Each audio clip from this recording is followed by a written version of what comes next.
ये डॉक्यूमेंट्री सिर्फ आग लगने के बारे में नहीं है, ये डॉक्यूमेंट्री उस सिस्टम के बारे में है जो हर बार जलता है और फिर खामोशी में छुप जाता है।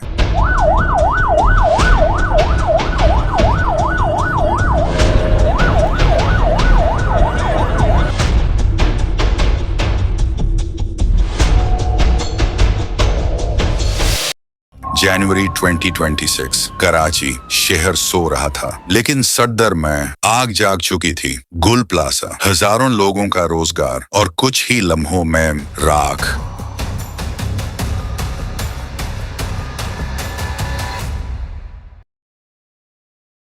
January 2026 की रात कराची का सदर एरिया MA जिना रोड गुल प्लाजा शॉपिंग सेंटर, एक मल्टी स्टोर कमर्शियल बिल्डिंग जहां 1000 से ज्यादा छोटी दुकानें थी। इनिशियल रिपोर्ट्स के मुताबिक आग शायद इलेक्ट्रिकल शॉर्ट सर्किट से लगी, और क्योंकि बिल्डिंग के अंदर कपड़े, प्लास्टिक, कॉस्मेटिक्स और फर्नीचर जैसा सामान भरा हुआ था, आग बहुत तेजी से फैल गई। थोड़े मिनट में ही पूरी बिल्डिंग आग से भर चुकी थी।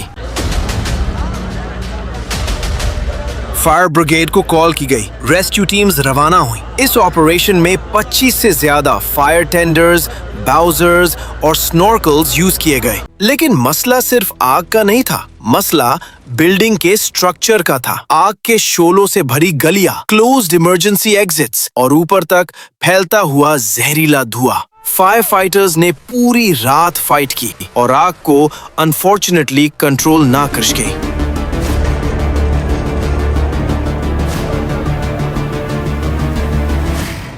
हर आग सिर्फ बिल्डिंग डिस्ट्रॉय नहीं करती, वो लोगों की जिंदगियां डिस्ट्रॉय कर देती हैं। ऑफिशियल रिपोर्ट्स के मुताबिक इस आग में कम से कम 6 लोग जान से गए, उनमें एक फायर फाइटर भी शामिल था। बहुत लोग जख्मी हुए और बहुत लोग गुमशुदा रिपोर्ट हुए। वो लोग जो सिर्फ अपना रोज का काम करने आए थे, वो बदकिस्मती से वही बिल्डिंग में फंस गए।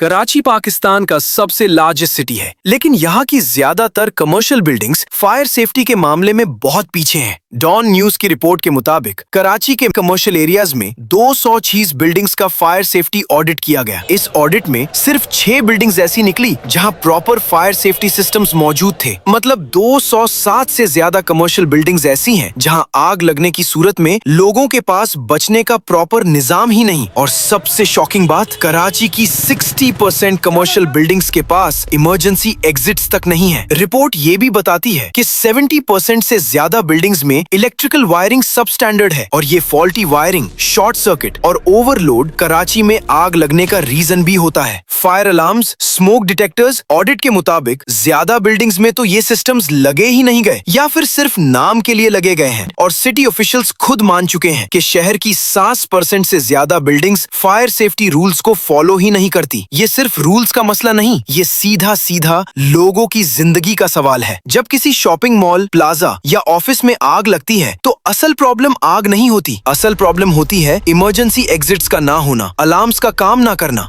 और सेफ्टी प्लानिंग का जीरो होना। पेपर पर सब लीगल होता है, जमीन पर कुछ भी सेफ नहीं होता। यही हाल है कराची की हर बिल्डिंग का। जब देखो कराची में आए दिन आग लग रही होती है। अगर दुबई, अमेरिका या सिंगापुर कोई भी फॉरेन कंट्री में ऐसी आग लगती, फायर अलार्म्स बजते, इमरजेंसी अलर्ट कर दिया जाता लोगों को, लोग सेफली बाहर निकल जाते। वहाँ आग एक बार लगती है और यहाँ तो जैसे रोजाना की रूटीन है। तारीख गवाह है, कराची में कभी कोई काम ठीक तरीके से हुआ ही नहीं, और इस बिल्डिंग के आग लगने से कराची को और पूरे पाकिस्तान को बहुत डैमेज होगा। जिन घर वालों के लोग जान से चले गए हैं वो बहुत टेंस सिचुएशन में हैं, क्योंकि उनके घर का कमाने वाला और उन बेचारों का भाई, बाप, चाचा, बेटा इस दुनिया से चले गया। 6 दिन हो गए घरों में मातम बिछा हुआ है। अपने बेटे को लेने आए और आज लेके ही जाए।